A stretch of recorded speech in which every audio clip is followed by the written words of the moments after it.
आता झालं का सगळे? काल उद्धव ठाकरे यांनी काल भाजपवर संघावर जनसंघावर मोठी शब्दात टीका केलेली आहे. कसं उत्तर देणार? कालचं उद्धव ठाकरेंचं भाषण हे रटारवान भाषण होतं, रडणारं भाषण होतं. राहिला प्रश्न मोदीजी टीका करण्याचा, तर खर तर संपूर्ण देश मोदीजींना आपलं कुटुंब मानतोय. मी परवा सांगितलं की मी 33,710 लोकांना भेटलो, इनोसंटली भेटलो, आणि त्यापैकी केवळ 13 लोक सोडले तर सर्वांनी मोदीजींना आमचा परिवार आणि आमच्या परिवाराचा प्रमुख या पद्धतीने मोदीजीबद्दल भावना होत्या. त्यामुळं उद्धव ठाकरेंनी काही म्हटलं तरी मोदीजींना संपूर्ण देश आपलं कुटुंब मानताय आणि उद्धव ठाकरे हे दुखणं आहे. खर तर ते अपेक्षित आहे. इंडिया आघाडीमध्ये जेव्हा उद्धव ठाकरे गेले आहेत तेव्हा ते शरद पवार साहेबांची काँग्रेसची भाषा बोलतील. ते काँग्रेस आणि शरद पवार साहेबांचे वकील आहेत सध्या. मला त्यांच्याकडनं अपेक्षित होतं उदयनिधी स्टालिननी हिंदू सनातन धर्म संपवण्याची भाषा केली, त्यावर उद्धव ठाकरे यांना मी प्रश्न विचारला होता की तुम्ही इंडिया आघाडीमध्ये राहणार आहे का, तुम्ही उदयनिधी स्टालिन सोबत राहणार आहे का. त्यावर खुलासा मात्र कालच्या बैठकीत कालच्या दसरा मेळाव्यात उद्धव ठाकरेंनी केला नाही. उलटी उदयनिधी स्टालिन जो हिंदू सनातन धर्म संपवण्याची भाषा करतो त्याच्या सोबत मी आहे, त्याच्या सोबत आम्ही पुढे इंडिया आघाडीमध्ये जाऊ आणि काँग्रेसच्या राष्ट्रवादी काँग्रेस आणि शरद पवारांच्या विचारावरच पुढे मी काम करीन हे पुन्हा रेटून सांगितलं. त्यामुळे महाराष्ट्राची जनता उद्धव ठाकरेंना सोडणार नाही. उद्धव ठाकरेंना उत्तर द्यावंच लागेल की हिंदू संस्कृती धर्म संपवणाऱ्या स्टालिन सोबत मी आहे की नाही. आणि असेल, सध्या तर आहेच ते, पण असेल तर महाराष्ट्राचे लोक त्यांची वाट बघतायत की उदयनिधी स्टालिनच्या बोलण्यावर उद्धव ठाकरेचं मत काय. नाहीतर जनता मतातून त्यांना धडा शिकवणार आहे. स्वातंत्र्य लढ्यात भाजप जनसंघ नव्हता, RSS नव्हतं अशा शब्दात टीका केली. आणि दुसरी गोष्ट मुंबई तोडण्याची भाषा पुन्हा त्यांनी केली.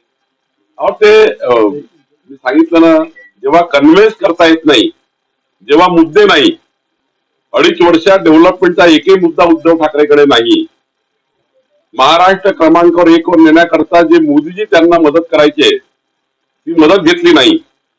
आणि विकासाचा अजेंडा जेव्हा संपतो, जेव्हा व्हिजनलेस व्यक्ती त्या ठिकाणी राजकारणामध्ये असतो, तेव्हा कन्फ्युज करणे जनतेला आणि जनतेला कन्फ्युज करून काहीतरी बोलणे, जनसंघाने असं झालं, संघाने असं केलं, त्यांना काय समजतं. इतके दिवस त्यांचा पक्ष संघ विचारधारा आणि आमच्या सर्वांच्या एकाच विचारधारेवर काम करत होता. आता कसा बिघडला. खरं तर उद्धव ठाकरे हे शरद पवारांच्या हॉस्पिटलमध्ये जाऊन बिघडलेले आहेत आणि त्यामुळं त्यांना आता काही जुनं आठवत नाही. त्यांना तो विस्मृतीचा रोग झालाय, ती विस्मृती गेली आहे. त्यांना आतापर्यंत 40 वर्ष युतीमध्ये संघाचे विचार त्या ठिकाणी किती श्रेष्ठ आहेत, संघामुळे हा देश कसा वाचला, संघामुळे ही संस्कृती कशी वाचली, आपले संस्कार कसे टिकतायत हे सांगणारे उद्धव ठाकरे. कितीतरी तुम्हाला व्हिडिओ क्लिप दाखवतो मी उद्धव ठाकरेंच्या, आणि आता तेच सांगतात काँग्रेस कशी चांगली, शरद पवारजी कसे चांगले, उदयनिधी स्टालिन हिंदू संस्कृती संपवण्याकरता निघालेले उदयनिधी स्टालिन कसे चांगले आहेत, राहुल गांधी कसे चांगले आहेत. म्हणजे हे प्रवक्ते झाले त्यांचे आता. त्यामुळे कालचं भाषण हे इंडिया आघाडीच्या पक्षाचं प्रवक्त्याचं भाषण होतं. त्यांनी महाराष्ट्राला काहीच भेटलं नाही, महाराष्ट्राचं काही विजन नाही. मला काल अपेक्षा होती की एकनाथ शिंदे सरकारने, मोदी सरकारने ज्या पद्धतीने मोदीजी महाराष्ट्रामध्ये या 6 महिन्यात 5दा येऊन गेले आणि उदय येत आहे या महाराष्ट्राच्या विकासाकरता. विकासाचं उद्धव ठाकरेला काही कळत नाही, विकासाचं बोलता येत नाही, विकासाचं व्हिजन नाही. एक व्हिजनलेस नेता उद्धव ठाकरे असल्यामुळं आणि सोन्याच्या चमच्याने बदामाचा ज्यूस पिऊन मोठा झालेला हा लीडर आहे. यांना काही समस्या समजत नाही, यांना काही गरीब माणसाचे कल्याण समजत नाही, गरीब कल्याणाच्या योजना समजत नाही. त्यामुळं त्यांच्याकडे हीच अपेक्षा आहे की ते भाजपवर टीका करतील, देवेंद्रवर टीका करतील, ते कधी मोदीजीवर टीका करतील. त्यांचा अजेंडा काही नाहीये. त्यामुळं मला वाटतं त्यांना फार तुम्ही सिरियस घेऊ नका. असेच भाषण होणार आहे, ते एकच भाषणाची कोणतरी लिहून देतो त्यांना, तेवढंच ते वाचतात. आमची सत्ता आल्यावर उलट टांगू असे मी तुम्हाला सरळ सरळ सांगतो, महाराष्ट्राच्या सर्व पक्षीय नेत्यांनी मुख्यमंत्री एकनाथ शिंदेना मराठा आरक्षण दिलंच पाहिजे याकरता आम्ही सर्वांनी एकमुखी मागणी केली आहे. भाजपाची एकमुखी मागणी आहे. एवढंच आहे की कुणा समाजावर अन्याय करू नये आणि ते आरक्षण कसं द्यायचं, सुप्रीम कोर्टाने ज्या पद्धतीने काही त्या ठिकाणी बाबी सांगितल्या आहेत त्याप्रमाणे एकनाथ शिंदेजी हे वर्किंग करतील आणि तातडीनं मराठा समाजाला आरक्षण देतील. मला तर काल खूप आनंद झाला की एकनाथ शिंदेजींनी ही जबाबदारी स्वीकारली. मागे ते 4दा 5दा त्यांनी सांगितलं की मी हे मराठा समाजाला आरक्षण दिल्याशिवाय राहणार नाही. त्यामुळं आपण सर्व एकनाथ शिंदे यांचे मनापासून आभार मानू. अल्टिमेटम दिलं तर संपलेलं आहे, ते उपोषणावर ठाम आहे. जरांगे पाटील म्हणतात उपोषणावर. जरांगे पाटील साहेबांना माझी विनंती आहे आपल्या माध्यमातून, मी मागच्या वेळी हॉस्पिटलला त्यांना बोललो होतो, एकनाथ शिंदे सारखा जबाबदार नेता, एकनाथ शिंदेजी सारखे जबाबदार नेते जर महाराष्ट्राचे मुख्यमंत्री म्हणून त्यांना छत्रपती शिवाजी महाराजांसमोर साक्षीने त्या ठिकाणी हे अभिवचन देत आहे की मराठा समाजाला मी आरक्षण दिल्याशिवाय राहणार नाही, तर मला वाटतं जरांगे पाटील साहेबांनी थोडी वाट बघितली पाहिजे. काल एकनाथ शिंदेनी म्हटलं होतं की उद्धव ठाकरे हमास सोबत पण गठबंधन करू शकतात. त्याला संजय राऊतने उत्तर दिलं की हे सगळे घाणेरडे किडे भाजपने त्यांच्या डोक्यात घुसवले. एकनाथ शिंदे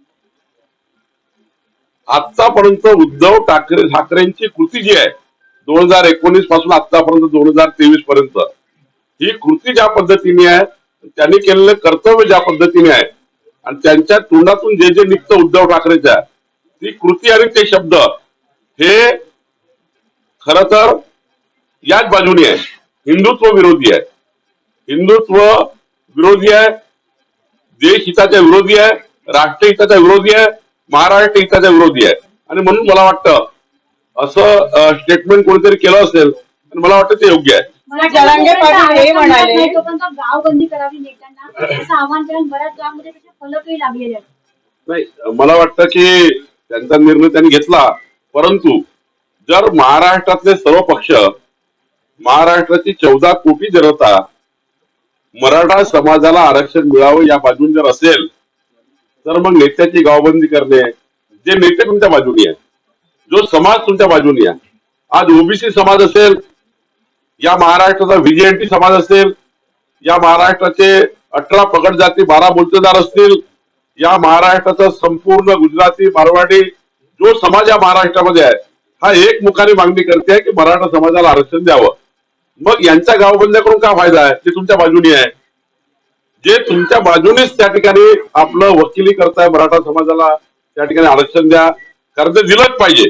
आम्ही सर्व मराठा समाजाच्या आरक्षणाच्या बाजूने उभे आहोत. मग अशा वेळी नेत्यांना गावबंदी करणे, गावाचं वातावरण खराब करणे, मला वाटतं याच्यावर थोडा जरांगे पाटील साहेबांनी विचार केला पाहिजे. जरांगे पाटील हे म्हणतात की मला कानात फुसफुस न चालणार नाही, तर त्यांना काय चालणार? ते मला माहिती नाही, त्याच्यावर बोलू शकणार नाही. पण मी सांगितलं की एकनाथ शिंदे सारख्या नेत्यांनी आज छत्रपती शिवरायासमोर इतकं मोठं अभिवचन दिल्यावर मला वाटतं मराठा समाजाने थोडं त्या ठिकाणी आपल्या मुख्यमंत्री मोदयांचं, शेवटी त्यांनाही ते एका मराठा समाजात येतात, ते समाजाशी खोटं बोलू शकणार नाही, समाजासमोर चुके सांगू शकणार नाही. त्यामुळे एकनाथ शिंदेवर जीवर थोडा विश्वास ठेवला पाहिजे. पंकजा मुंडेचं काल भाषण झालं, त्या बोलल्या, त्यातून नाराजी काही थोडीशी दिसली. त्यांनी संदर्भात त्यांचं काही मत दिसलं नाही, पाथर्डीतून त्यांची इच्छा दिसते. पंकजा मुंडेच्या भाषणावर काय प्रतिक्रिया? याला सोडूनच ते म्हटले की मी तिथूनच निवडणूक लढणार, त्याच मतदारसंघ परळी. मी वारंवार सांगितलं की पंकजाताईच्या रक्तामध्ये भाजप आहे. भारतीय जनता पार्टीच्या त्या नेत्या आहेत, त्या पक्षाच्या राष्ट्रीय सचिव आहेत, मध्य प्रदेशच्या प्रभारी आहेत. त्यांच्या बोलण्या चालण्यामध्ये तुम्ही काही वेगळं घेऊ नका. त्यांना पक्ष योग्य निर्णय करेल. शेवटी त्या केंद्रीय पदाधिकारी असल्यामुळं केंद्रातले सर्व नेते आमचे पार्लमेंटरी बोर्ड आणि केंद्रीय नेतृत्वाच्या त्या रोजच्या संपर्कात आहे.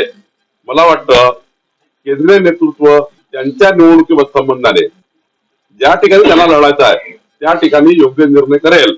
भारतीय जनता पार्टी महाराष्ट्र ही पंकजाताईचं नेतृत्व नेहमीच त्या ठिकाणी समोर नेण्याचा आम्ही त्या नेत्याच आमच्या, त्यामुळे त्यांचं नेतृत्व हे आम्हीच त्या ठिकाणी नेहमीच आम्ही समोर नेण्याचा प्रयत्न करतोय आणि स्वतः आम्ही त्यांच्या पाठीशी उभे आहोत. भारतीय जनता पार्टी महाराष्ट्र हे पंकजाताईच्या मागे ताकदीने उभे आहे आणि त्यांनी केलेल्या सामाजिक आणि कुठल्याही डेव्हलपमेंटला पक्षा पूर्ण पाठीशी पंकजाताईच्या मागे उभा आहे आणि पंकजाताई सुद्धा आमच्या नेत्या म्हणून योग्य पद्धतीने महाराष्ट्रामध्ये भारतीय जनता पार्टी वाढवण्याकरता प्रचंड मदत करतील आणि त्या करतायत याचा मला अभिमान आहे. सुषमा अंधारेंनी आरोप केलाय की ज्या पद्धतीने त्यांच्यावर जे लोक आरोप करतायत ते आरोप रात्रीच्या अंधारामध्ये मांडवली करण्यासाठी संपर्क करतात. हे आरोप करणारे भाजपचे होते, आता मांडवली करणारे जे आहेत ते सुद्धा तुमच्यावर त्यांनी अप्रत्यक्ष आरोप केला. सुषमाताई अंधारेवर 2047 पर्यंत वाट बघावी. 2047 पर्यंत सर्वांनी वाट बघावी, त्यानंतर बघू. देशद्रोही आहे असा थेट आरोप केलाय उद्धव ठाकरेंनी. भाजपा पक्ष देशद्रोही आहे असा थेट आरोप केलाय. त्या आरोपाला तुम्ही कसं उत्तर द्याल? त्यांचं काय मन दुखावं एवढं की तुमचे 25 वर्ष सोबत असलेले तुम्हाला थेट देशद्रोही म्हणतात? बेईमानी करून मुख्यमंत्री पद मिळवलं आणि आपल्याला तर माहिती आहे हा तर नियम आहे. इथलं इथंच भरावं लागतं, इथलं इथंच त्या ठिकाणी सारच इथेच बेईमानी केली आणि इथेच ती बेईमानी भरावी लागतं. बघा काय परिस्थिती आहे. देवेंद्रजीला मुख्यमंत्री होऊ नये, त्यांना होऊ द्यायचं नाही मुख्यमंत्री म्हणून जे षडयंत्र केलं शरद पवार साहेब, उद्धव ठाकरे आणि काँग्रेसनी, त्या षडयंत्राचे शिकार तेच झाले. शेवटी एकनाथ शिंदे सारखा एक मर्द मराठा नेता सत्तेला लाथ मारली, बाहेर आले आणि तुम्ही बेईमानी केली होती उद्धव ठाकरेजी म्हणून एकनाथ शिंदे बाहेर निघाले.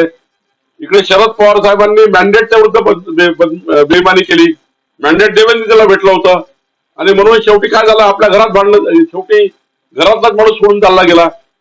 शेवटी तुम्ही जेव्हा लोकांच्या विरुद्ध काही करता तेव्हा तुमच्या विरुद्ध ते होतच आणि हे तर नियम आहे, हा निसर्गाचा नियम आहे. निलेश राणेंनी काल निवृत्ती जाहीर केली. आज चव्हाण जी आहे त्यांना भेटली, फडणवीसांना भेटणार आहे. काय चाललंय काय? जीवनामध्ये एखादी घटना अशी होत असतं की त्या काळामध्ये त्या वेळेला माणसाला काहीतरी एखाद्या वेळी निराशा येतं. पण मला नाही वाटत की निलेश राणे जे असा काही निर्णय घेतील, एखाद्या वेळी बोलताना बोलले असतील. पण निलेश राणे अत्यंत चांगले कार्यकर्ते आहेत. निलेश राणेंनी कुडाळ मतदारसंघात प्रचंड काम उभं केलं आहे. मी स्वतः बरोबर रत्नागिरीमध्ये जाऊन आलो. मला वाटतं काही काळ असा असतो प्रत्येक व्यक्तीवर, त्या काळामध्ये एखादी घटना अशी घडतं ज्या घटनेमुळं काहीतरी त्या ठिकाणी मन आणि मत तसं होतं. पण मला वाटतं निलेश राणे चांगले नेते आहे. असा समाजाच्या शेवटच्या माणसाच्या विकासाचा, समाजाचा ध्यास असणारा एक चांगला नेता आहे. आणि शेवटी निलेश राणेजींनी स्वतः व्यक्तिगत काही बोलले असाल, शेवटी जेव्हा पक्षात आपण काम करतो तेव्हा आपल्या जीवनाचा निर्णय पक्ष करत असतो. निलेश राणेंना कुठेतरी लोकसभेचे तिकीट मिळणार नाही असे संकेत मिळाले, त्यामुळे ती नाराजी बिलकुल नाही आहे. मी परवा दिवसभर निलेश राणे सोबत होतो. त्यांना कुठल्या लोकसभेची वगैरे अपेक्षा नाही आहे. उलट मी सांगतो, पक्षामध्ये जेव्हा आपण काम करतो तेव्हा पक्षामध्ये व्यक्तिगत निर्णय जाहीर करण्याचा तसा अधिकार नसतो. पण त्यांना काही त्यावेळेस वाटलं असेल. पण मला माहिती आहे जो पक्षादेश निलेश राणेला देण्यात येईल ते पक्षादेश ऐकतील आणि 100% भारतीय जनता पार्टीचं पुन्हा सक्रिय काम करतील. मुख्यमंत्री एकनाथ शिंदे छत्रपती शिवाजी महाराजांची शपथ घेऊन मराठ्यांना आरक्षण देणार असं सांगतात, पण त्यांचेच काही नेते विजय शिवतारे ते म्हणतात की जरांगेची मागणी जी आहे ती बेसलेस आहे, त्याला अभ्यास करून मागणी करावी जरांगे पाटील. मी एकनाथ शिंदेचं मनापासून अभिनंदन करतो. महाराष्ट्राच्या 14 कोटी जनतेकडनं अभिनंदन करतो की आणि आभारी मानतो. छत्रपती शिवरायांना साक्षी मानून मराठा समाजाचं आरक्षण देण्याची पूर्ण जबाबदारी महाराष्ट्राचे मुख्यमंत्री म्हणून त्यांनी स्वीकारलेली आहे आणि मला अभिमान आहे की त्यांनी सांगितलं की काही झालं तरी चालेल, माझ्या शेवटच्या आयुष्याच्या क्षणापर्यंत माझी ही मी मराठा समाजाला न्याय दिल्याशिवाय राहणार नाही. खरं तर महाराष्ट्रातील मराठा समाजाने मुख्यमंत्री एकनाथ शिंदेचं अभिनंदन केलं पाहिजे की एक महाराष्ट्राचा जबाबदार नेता, महाराष्ट्राचे मुख्यमंत्री एकनाथ शिंदेजींनी जबाबदारी स्वीकारली आहे. जसं देवेंद्रजी मुख्यमंत्री असताना त्यांनी मराठा आरक्षण दिलं होतं, उद्धव ठाकरेंनी घालवलं, आता पुन्हा एकनाथ शिंदेनी ही शपथ घेतली आहे. मी त्यांचा आभार मानतो. त्यांचे काही नेते